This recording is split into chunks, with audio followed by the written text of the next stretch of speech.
దాదాపు 600 ఏళ్ల నాటి శైవ క్షేత్రం శ్రీ మోతిగడ్డ వీరభద్రస్వామి వారి దేవాలయం దాదాపుగా అంతరించిపోతుంది.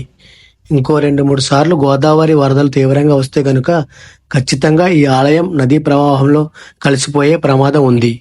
కాబట్టి దీన్ని ప్రభుత్వం దృష్టికి వెళ్ళేలా ఈ వీడియో అందరికీ షేర్ చేయండి. అలాగే ఈ వీడియో మీకు నచ్చితే మన ఛానల్ని సబ్స్క్రైబ్ చేసుకోండి. స్థలానికి కేవలం 3 కిలోమీటర్ల దూరంలో చుట్టూ గోదావరి, మధ్యలో ఒక ద్వీపం.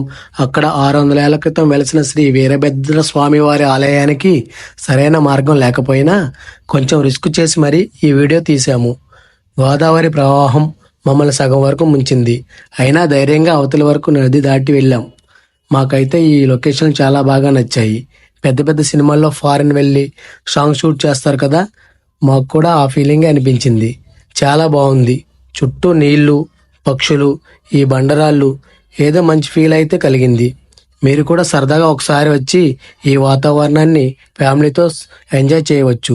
శ్రీ వీరభద్రస్వామి వారిని దర్శించుకొని సరదాగా కొద్దిసేపు అయితే గడపడానికి ఈ ప్రాంతం చాలా బాగుంది. కొంచెం రిస్క్ చేస్తే 2 వీలర్ 4 వీలర్ 2 గోదావరి ఒడ్డు వరకు వస్తాయి. ఇంకా అక్కడ నుండి మనం గోదావరి ఇసుకలో దిగి నడుచుకుంటూ వెళ్ళాలి. నాకైతే భలే అనిపించింది ఇసుకలో నడుచుకుంటూ వెళ్తుంటే. కొంత దూరం వెళ్ళగానే నీళ్ళలోకి దిగి నది దాటాలి. అసలు వేరే లెవెల్ ఉంది అది. చాలా బాగుంది. నేను మా అల్లుడు మొత్తానికి నది దాటేశాం. చూడండి ఫ్రెండ్స్, చూస్తున్నారుగా. ఇక్కడి నుండి మనం ఆ దూరంగా కనిపిస్తున్న టవర్ వరకు వెళ్తే అదే శైవ క్షేత్రం శ్రీ వీరభద్ర స్వామివారి ఆలయం. మనం ఈ గోదావరి నది దాటి అక్కడికి వెళ్ళాలి. ఖచ్చితంగా వెళ్తేనే మనకి ఆ స్వామివారి దర్శనం కలుగుతుంది. ఎలాగైనా వెళ్ళాలి అనే సంకల్పంతో బయలుదేరాము. మా అల్లుడు కొంచెం నీరసంగా ఉన్నా కానీ ఏదోలా నా కోసం మొహమాటానికి వచ్చాడు. మేమైతే బయలుదేరాం ఫ్రెండ్స్, నడుచుకుంటూ వెళ్తున్నాం. చూసారా ఎంత బాగుందో. ఇదైతే బీచ్ లా ఉంది. అసలు చూడండి, చాలా బాగుంది. ఈ లొకేషన్ అయితే ఫారెన్ లొకేషన్ లా ఉంది. ఈ వాటర్ లో చూసారా ఎంత బాగుందో ఈ లొకేషన్. చుట్టూ గోదావరి, మధ్యలో బండలు, పక్షులు, అలాగే శైవ క్షేత్రం. ఇంతకన్నా మంచి లొకేషన్ ఎక్కడైనా ఉంటుందా? ఈ పక్షులు చూడండి ఎలా ఎగురుతున్నాయో. అలాగే మీరు అందరూ కలిసి ఫ్యామిలీతో వచ్చారంటే ఒక టూర్ లా ఉంటుంది ఇక్కడ. మీకు భద్రాచలం నుంచి కేవలం 3 కిలోమీటర్ల దూరంలోనే ఈ శైవ క్షేత్రం ఉంది. 600 ఏళ్ల నాటిది. ఇక్కడ మహాశివరాత్రి రోజు చాలా అద్భుతంగా జాతర జరుగుతుంది. చుట్టుపక్కల ఉన్న గిరిజనేతరులు అందరూ స్వామివారిని దర్శించుకొని కానుకలు సమర్పించుకొని తలనీలాలు కూడా సమర్పించుకుంటారు. ఇక్కడ కళ్యాణం కూడా అద్భుతంగా జరుగుతుంది. అందరూ ఈ జాతర కోసం ఎదురు చూస్తూ ఉంటారు. మహాశివరాత్రి రోజు మాత్రం ఈ శైవ క్షేత్రం విద్యుత్ దీపాలతో అలంకరించి చాలా అద్భుతంగా నిర్వహిస్తారు. అల్లుడు నేనైతే ఇప్పుడు నది దాటుతున్నాం ఫ్రెండ్స్. చూడండి, నదీ ప్రవాహం అంతగా ఏం లేదు. పెద్దగా భయపడాల్సిన అవసరం కూడా లేదు. జస్ట్ మన మోకాళ్ళ పై వరకు వస్తుంది అంతే వాటరు. చిన్నగా నడుచుకుంటూ వెళ్ళడమే. ధైర్యం చేయాలి కాబట్టి కొంచెం. అక్కడ చూడండి, మాల్లుడు వెళ్తున్నాడు, వెనకనే నేనున్నాను. మాకు దారిలో భక్తులు కలిసి ఒక కొబ్బరి చెప్పు ఇచ్చారు ఫ్రెండ్స్. ఆ కొబ్బరి చెప్పుని అవతలకి వెళ్ళినాక తినాలి. ఇది స్వామివారి ప్రసాదంగా మేము భావిస్తున్నాం. ఎందుకంటే మేము అనుకోకుండా వచ్చాము, అనుకోకుండానే ఈ ప్రసాదం కూడా మాకు దొరికింది.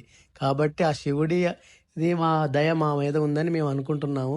అలాగే మీరు కూడా ఈ శైవ క్షేత్రాన్ని ఖచ్చితంగా రండి. మన కొద్దిసేపట్లో మనం గుడి పైకి అయితే వెళ్ళబోతున్నాం. మధ్యలో కొంతమంది భక్తులు కలిసి మాకు ఒక కొబ్బరి చెప్పిచ్చారు ఫ్రెండ్స్. ఆ చెప్పుని మావాడు చాలా చాకచక్యంగా తింటున్నాడు. చూడండి ఫ్రెండ్స్, చూసారా ఫ్రెండ్స్, చాలా బాగుంది ఫ్రెండ్స్. ఖచ్చితంగా విజిట్ చేయాల్సిన ప్రదేశం ఫ్రెండ్స్ ఇది. కాకపోతే పాలకుల నిర్లక్ష్యం వల్ల ఈ దేవాలయం అభివృద్ధి నోచుకోలేదు. కానీ పాలకులు పట్టించుకుంటే మాత్రం అద్భుతమైన పర్యాటక కేంద్రంగా దీన్ని తీర్చిదిద్దొచ్చు ఫ్రెండ్స్. ఖచ్చితంగా చాలా చాలా బాగుంది. నాకైతే చాలా నచ్చింది ఫ్రెండ్స్. మీరు కూడా ఎప్పుడైనా ఖాళీ సమయంలో 1 గంట సేపు మీ సమయాన్ని వృధా చేసుకోకుండా ఇటు వచ్చారంటే ఖచ్చితంగా మంచి వ్యూ ఉంటుంది ఫ్రెండ్స్. మీకు మంచి మంచి లొకేషన్కి వచ్చిన అనుభూతి కలుగుతుంది. శైవ క్షేత్రం ఇక్కడ మహాశివరాత్రి రోజు మాత్రం చాలా అద్భుతంగా జాతర జరుగుతుంది. అంగరంగ వైభవంగా చేస్తారు జాతర మాత్రం. చూసారా ఫ్రెండ్స్, ఇదే మన వీరభద్రస్వామి దేవాలయం. చూసారా, నీళ్ళు అయితే ఇక్కడ వరకు వచ్చాయి మనకి.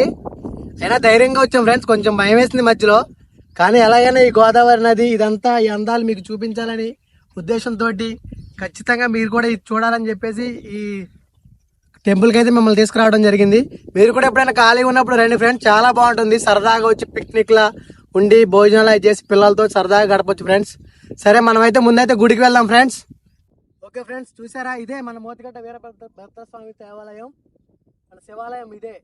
మనం చూసారా గోదావరి నది దాటి ఎంతో సాహసంగా చాలా వ్యయ ప్రయాసాలు పడి ఈ గుడిని మీకు చూపించబోతున్నాం ఫ్రెండ్స్. మా అల్లుడు నేను కలిసి వచ్చాం. ప్లీజ్ మన ఛానల్ని సబ్స్క్రైబ్ చేసుకోండి, లైక్ చేయండి, షేర్ చేయండి ప్లీజ్ ఫ్రెండ్స్. మీరు ఏమైనా ఆహార పదార్థాలు ఏమైనా తెచ్చుకున్నా కానీ చక్కగా ఇక్కడ కూర్చొని డైనింగ్ టేబుల్ లాగా ఎంజాయ్ చేసుకుంటూ తినచ్చు ఫ్రెండ్స్.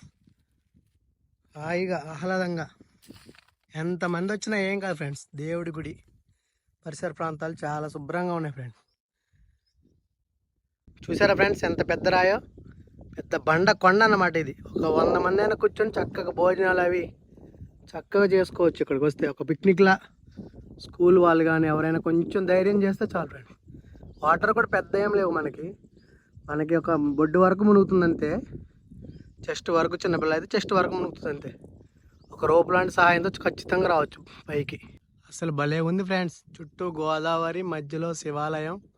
శైవక్షేత్రం అంటే ఇలానే ఉండాలి అన్నట్టుంది ఫ్రెండ్స్. చాలా ఆహ్లాదంగా ఉంది. ఖచ్చితంగా మీరు టైం ఉంటే రండి ఫ్రెండ్స్. ఖచ్చితంగా చాలా చాలా బాగుంది. చూసారా మనం అక్కడి నుంచి వచ్చాం ఫ్రెండ్స్. మనం వచ్చిన దారి చూపిస్తాం మీకు. ఇక్కడ నుంచి ఇక్కడ వరకు వచ్చాం. ఈ మెట్లు కూడా చాలా వరకు పాడైపోయాయి.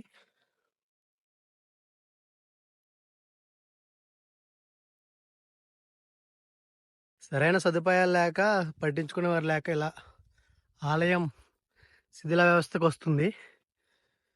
దయచేసి ఎవరైనా పాలకులు పట్టించుకుంటే చాలా అద్భుతమైన టెంపుల్ ఇది.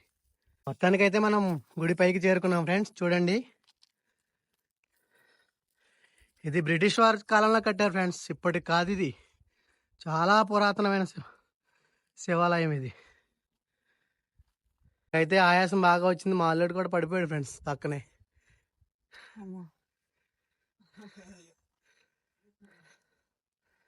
చూడండి ఫ్రెండ్స్, దేవాలయం పై నుంచి వ్యూ ఎలా ఉంది. చాలా బాగుంది కదా. చుట్టూ గోదావరి ఫ్రెండ్స్. ఆలయ ద్వయస్తంభం చూడండి.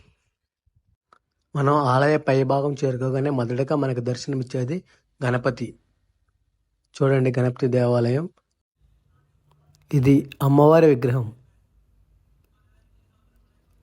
కళ్యాణ మహోత్సవం కూడా ఇక్కడ అంగరంగ వైభవంగా జరుగుతుంది. చాలా భక్తులు అధిక సంఖ్యలో పాల్గొంటారు. విపరీతమైన క్రౌడ్ ఉంటుంది ఫ్రెండ్స్ శివరాత్రి రోజు ఇక్కడ. ఈ శైవక్షేత్రం మామూలు ప్రసిద్ధిగాంచింది కాదు. ఇక్కడ కోరిన కోరికలన్నీ తీరుతాయి. అలాగే పిల్లలు లేని వారు ఇక్కడ పూజలు నిర్వహిస్తే ఖచ్చితంగా పిల్లలు పుడతారనే ఒక నమ్మకం కూడా ప్రజల్లో ఉంది. అందుకే భక్తులు అధిక సంఖ్యలో వచ్చి మహాశివరాత్రి రోజు ఈ శివునికి ప్రత్యేక పూజలు నిర్వహిస్తారు. అంత ప్రసిద్ధి పొందిన ఈ శివాలయం శిథిల వ్యవస్థకు చేరుకుంది. ఇంకొక 2-3 వరదలు ఇలాగే వస్తే ఖచ్చితంగా ఈ శివాలయం కనుమరుగవడం ఖాయం. అందువలన ఈ శివాలయానికి పటిష్టమైన రక్షణ చర్యలు చేపట్టే విధంగా అధికారులు స్పందించాలని కోరుకుంటున్నాము.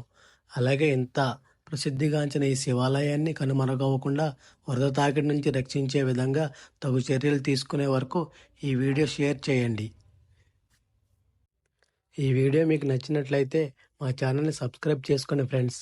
అలాగే ఇంత ఆహ్లాదకరమైన వాతావరణాన్ని ఎవరు మిస్ కావద్దు. దయచేసి వీలుంటే ఈ శివాలయానికి వచ్చి ఆ మహాశివుని ఆశీస్సులు పొంది, అలాగే మీరు కూడా ఈ వీడియోని అందరికీ, అధికారులకి, మీకు తెలిసిన వారికి షేర్ చేయండి. ఈ శివాలయాన్ని కాపాడుకోవటం మన బాధ్యతగా అందరం స్వీకరిద్దాం. ఓం నమః శివాయ. ఇలాంటి మరిన్ని వీడియోల కోసం మా ఛానల్ని సబ్స్క్రైబ్ చేసుకోండి. అలాగే ఈ వీడియోని మీ స్నేహితులకి, బంధువులకు, అధికారులకి, అలాగే భద్రాచలం పరిసర ప్రాంతం వాళ్ళందరికీ, ఎవరైతే మహాశివరాత్రి రోజు ఈ మోతిగడ్డ వీరభద్రస్వామిని దర్శించుకున్నారో వారందరూ ఈ వీడియోని పూర్తిగా చూసి అధికారులకి అలాగే దాతలు ఎవరైనా ఉంటే వారికి షేర్ చేయండి. ఈ శివాలయాన్ని కాపాడుకోవటం మన అందరి బాధ్యత. ఓం నమః శివాయ. అలాగే ఈ వీడియో చూసిన వాళ్ళలో ఎవరైనా ఈ శైవక్షేత్రాన్ని ఇంతకు ముందే దర్శించుకున్న వాళ్ళు ఉంటే కామెంట్ చేయండి. మీరు ఎలా వచ్చారు, ఈ శైవక్షేత్రం ఎలా ఉంటుంది అనేది కూడా చెప్పండి. ఈ వీడియోని పూర్తి వరకు చూసి సబ్స్క్రైబ్ చేసుకుని మరియు షేర్ చేసినందుకు మీ అందరికీ ధన్యవాదాలు. 600 ఏళ్ల చరిత్ర కలిగిన ఈ శివాలయాన్ని అందరూ కలిసి కాపాడుకుందాం. అలాగే అధికారులు స్పందించాలని, దాతలు ఎవరైనా ఉంటే ఈ శైవక్షేత్రానికి మరమ్మతులు చేయించి వరద తాకిడి నుంచి కాపాడుకోవాలని కోరుకుంటున్నాను.